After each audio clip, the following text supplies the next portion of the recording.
In his most blistering criticism yet, former Vice President Mike Pence laid into his former boss at a Washington dinner Saturday night for the danger he faced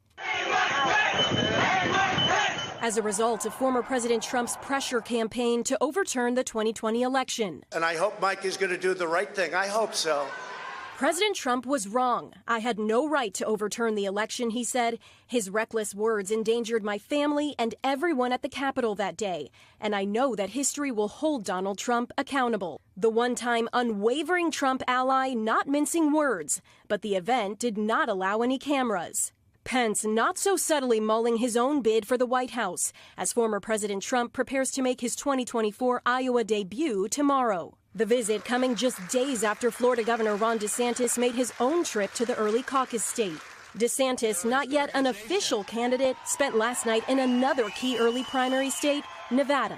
I'm optimistic about our state and Florida, but I'm optimistic that we can see success in other states. Mr. Trump spending his weekend huddling with lawyers at his Mar-a-Lago home, preparing for next steps in a Manhattan probe investigating a 2016 hush money payment his former attorney Michael Cohen made on his behalf to former adult film star Stormy Daniels.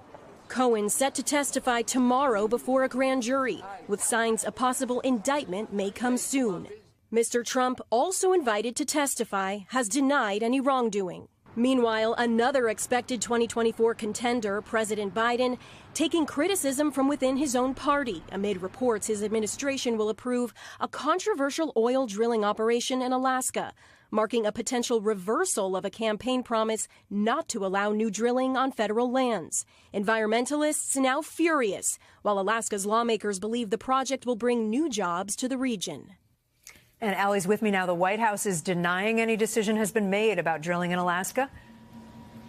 That's right. The White House says Interior Secretary Deb Haaland will make an independent decision on the project. That final call by Haaland, who fought against this endeavor while in Congress, expected in the coming days, Kate. Allie Raffa for us. Allie, thank you. Thanks for watching our YouTube channel. Follow today's top stories and breaking news by downloading the NBC News app.